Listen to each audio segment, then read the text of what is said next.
એકાદશી વ્રત કરવું છે, મારે એકાદશી વ્રત કરવું છે, મારે ધ્યાન હરિનું ધરવું છે, મારે ધ્યાન હરિનું ધરવું છે, મારે વ્રજભૂમિમાં વસવું છે, મારે વ્રજભૂમિમાં વસવું છે.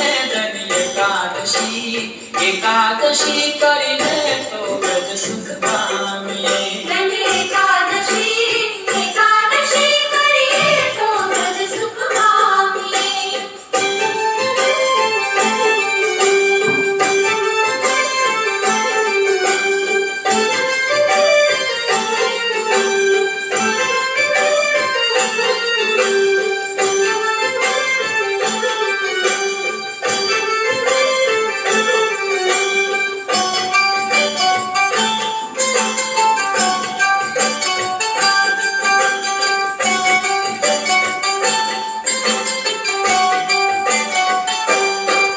મારે ગંગા ઘાટે જાવું છે,